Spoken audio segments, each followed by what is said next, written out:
विषय मांडत आहे मी भारतीय संविधानाची उद्देशिका बोलते।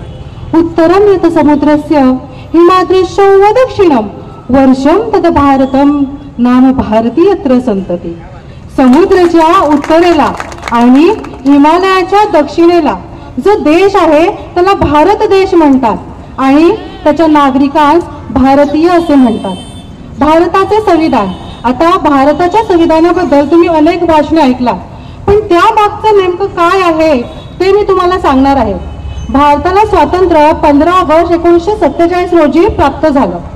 भारताला स्वातंत्र्य मिळाल्यानंतर भारतासमोर अनेक आव्हाने उभी राहिली। त्यांपैकी प्रमुख आव्हान म्हणजे भारतीय स्वतंत्र राज्यघटना निर्मिती करणे हे होय। यासाठी 1946 मध्ये घटना समितीच्या निवडणुका होऊन घटना समिती स्थापन करण्यात आली होती।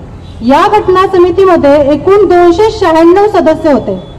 त्यांपैकी सर्वसामान्य 210, मुस्लिम 78, शीख 4 व इतर 4 असे सदस्य होते। या समितीचे पहिले अधिवेशन डॉक्टर सच्चिदानंद सिंह यांच्या अध्यक्षतेखाली 2 डिसेंबर 1946 रोजी दिल्ली येथे भरवण्यात आले होते। या अधिवेशनात डॉक्टर राजेंद्र प्रसाद यांची घटना समितीचे अध्यक्ष म्हणून कायमची निवडणूक करण्यात आली होती, तर मसुदा समितीचे अध्यक्षपदे डॉक्टर बाबासाहेब आंबेडकरांना दिले होते। मसुदा समितीने प्रत्यक्ष राज्यघटना लिहिण्याचे कार्य करायचे होते।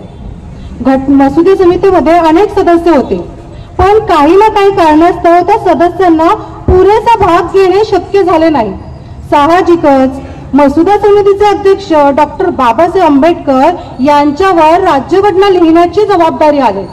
पण आपले डॉक्टर बाबासाहेब आंबेडकर रात्रंदिवस एक मेहनत करून अनेक लोकशाही राष्ट्रांचा अभ्यास करून 2 वर्ष 11 महिने 18 दिवसात राज्यघटना लिहिण्याचे कार्य केले।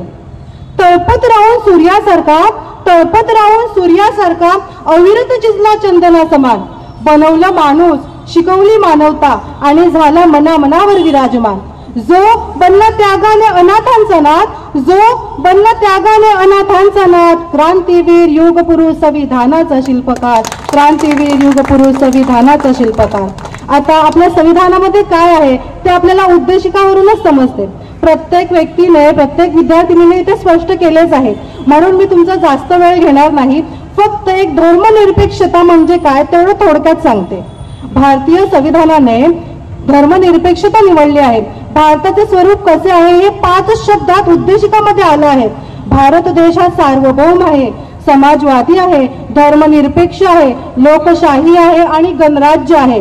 धर्मनिरपेक्षता, भारत देशाने धर्मनिरपेक्षता निवडली आहे, म्हणजे भारत देशाला स्वतंत्र असा कोणताही धर्म नाही आणि प्रत्येक भारतीय नागरिकांना धर्म आचरण्याचे स्वातंत्र्य आहे।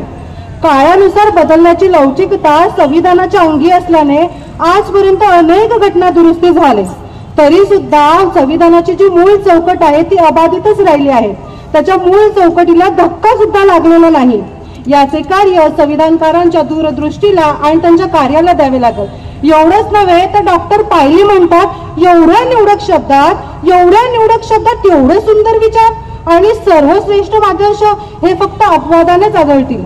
एवढेच नव्हे तर भारतीय राज्यघटना ही प्रत्येक भारतीय नागरिकाला लाभलेली मौल्यवान रत्नांची जणू खाणच आहे। आणि भारतीय संविधानाचे एक वैशिष्ट्य मी तुम्हाला सांगते, ज्या डॉक्टर बाबासाहेब आंबेडकरांना शिकण्यासाठी या भारतात पुस्तकं दिली जात नव्हती, त्याच बाबासाहेबांनी एक असे पुस्तक लिहिले ज्यावरती आजही संपूर्ण भारत देश चालतो। करून जीवाचे रान दिला सर्व समतेचा मान, अशी भीमरावाची शान लिहिले भारतीय संविधान।